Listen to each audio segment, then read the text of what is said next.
जय मसीह आप सबको प्रभु यीशु मसीह के नाम में और मोनू सबरो यूट्यूब चैनल में आप सभी का स्वागत है।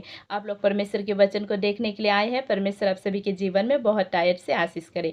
चलिए भाई और बहनों, आज हम परमेश्वर के वचन को देखते हैं। जो प्रभु का वचन हमें क्या सिखाता है। परमेश्वर का वचन जब भी कुछ सिखाता है तो बहुत टाइट से सिखाता है, बहुत जरूरी बातों को बताता है, अच्छे भेदों को बताता है।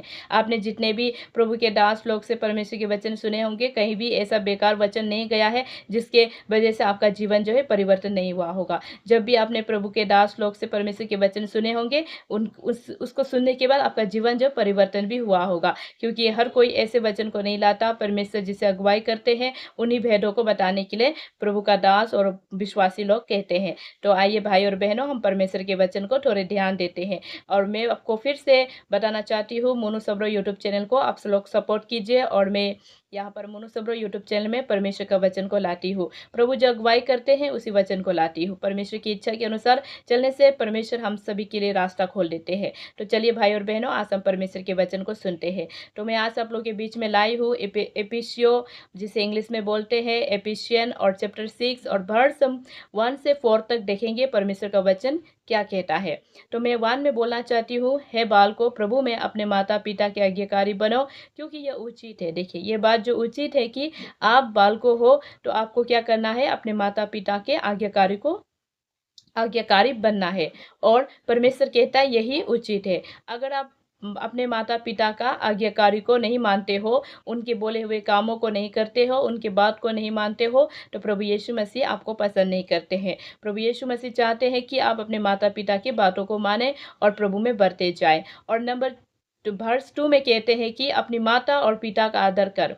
देखिए, ये पहली आज्ञा है जो प्रभु यीशु मसीह आपको बताना चाहते हैं, और इसे आपको रोज करना है। ऐसा नहीं कि आपने बहुत सारे लोग को मैं बोलना चाहती हूँ, मदर्स डे के बारे में याद करना चाहती हूँ। मदर्स डे के दिन में सिर्फ अपनी माता और पिता को आज्ञाकारी मानते हैं और उनको आज्ञा करते हैं। लेकिन आप दूसरा दिन में देखोगे तो जिस दिन मदर्स डे में वो लोग बहुत सारे बातों को बताते हैं कि मेरी मम्मी स्पेशल है और मेरी मम्मी नंबर 1 है, बहुत सारी बातों को बताते हैं, स्टेटस में लिखते हैं और अपना ऐसे करके दिखाते हैं। लेकिन प्रभु यीशु मसीह चाहते हैं कि आप जैसे मदर्स डे में बोले हैं कि आपका मम्मी पापा का बारे में आपने जैसे बताया है, उसी तरह अगर आप रोज करते हैं तो अपने जीवन में आप बहुत टाइट से आशीष को पाते हैं और परमेश्वर भी बहुत आनंदित होता है। इसलिए प्रभु यीशु मसीह चाहते हैं कि आप जैसे पहले बोले थे उसी तरह आपको रोज बोलना है। आमीन। और परमेश्वर कहते हैं कि यही पहली आज्ञा है, जो कोई अपनी माता और पिता का आदर करता है, ऑनर करता है, प्रभु यीशु मसीह ने बोला कि यही पहली आज्ञा है। अगर इसे वो रोज करता है तो अपने जीवन में बहुत टाइट से आशीष को भी पाएगा। और परमेश्वर का वचन कहता है वर्स 3 में कि तेरा भला हो। देखिए, परमेश्वर ने कहा कि तेरा भला हो और तू धरती पर बहुत दिन जीवित रहे। देखिए, जो अपने माता और पिता का आज्ञाकारी बेटे और बेटियां होते हैं और अपने माता और पिता को आदर करते हैं, उनकी आज्ञा को मानते हैं, तो प्रभु यीशु मसीह ने वचन के द्वारा बोला कि तू भला है, तू अच्छा है। हम बोलते हैं ना, यीशु अच्छा है, यीशु भला है, उसकी दया हमेशा की है। देखिए, परमेश्वर बता रहा है कि अगर जो माता पिता नहीं, जो बेटा बेटी अपने माता और पिता का आज्ञाकारी को मानते हैं, तो प्रभु यीशु मसीह ने बोला कि वो भला है और वो धरती पर बहुत दिन तक जीवित रहने मिलेगा। देखिए, मम्मी पापा का जो आशीर्वाद होता है, अगर किसी बेटे और बेटी के ऊपर में लगते हैं तो वो बहुत आशीषित होते हैं। तो प्रभु भी यही कहना चाहते हैं। और परमेश्वर कहते हैं कि हे बच्चों वालों, वर्स 4 में, हे बच्चे वालों, अपने बच्चों की रीस न दिलाओ, परंतु प्रभु की शिक्षा और चेतावनी देते हुए उनका पालन पोषण करो।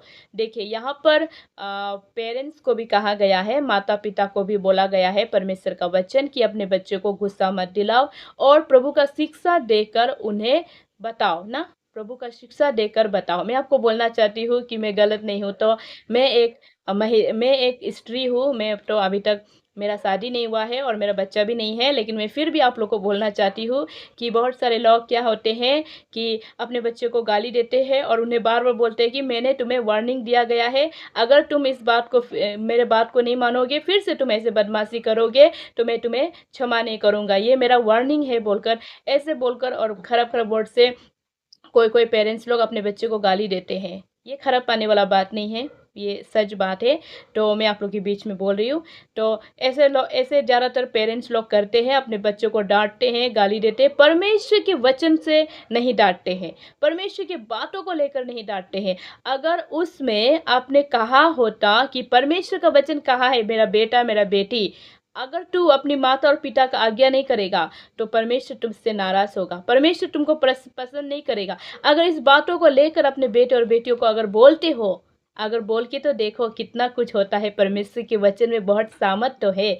तो अगर इस बातों को अगर बोलोगे, तो आपके बच्चे के ऊपर में क्या असर आएगा? आपके बच्चे के ऊपर में यही असर आएगा कि हाँ, परमेश्वर का वचन कहा है कि अपने माता और पिता का आज्ञा करना है, अपने माता और पिता का बात सुनना है बोलकर, इस वचन को लेकर जब बच्चा बोलने लगेगा और उसके वो बच्चे के जीवन में परिवर्तन आएगा। तो इसलिए प्रभु यीशु मसीह भी चाहते हैं कि माता और पिता को प्रभु यीशु मसीह भी बोलना चाहते हैं कि अपना बेटा-बेटी को गुस्सा मत दिलाओ और उनको प्रभु का वचन का शिक्षा को दो और उनका पालन-पोषण जो है ऐसे चीज़ों से करो। जो चीज़ प्रभु से भाया जाता है, प्रभु का है, उस चीज़ों को लेकर उस चीज़ों को लेकर अपने बेटे और बेटी की पालन-पोषण को करो। परमेश्वर का वचन कहता है, तो आज से भी प्रभु ने जो अगुवाई किया, इन बातों को आप लोगों के बीच में रखा और परमेश्वर आपको आशीष करे। जितने भी माता-पिता हैं, जितने भी बेटा-बेटी हैं, प्रभु आप लोगों के जीवन में बहुत आयत से आशीष करे। मैं फिर से बोलना चाहती हूँ, मोनू सबरो यूट्यूब चैनल में आप सभी लोग सपोर्ट कीजिए और परमेश्वर आप सभी को आशीष करे। अगर आप लोग प्रार्थना लेना चाहते हैं तो अवश्य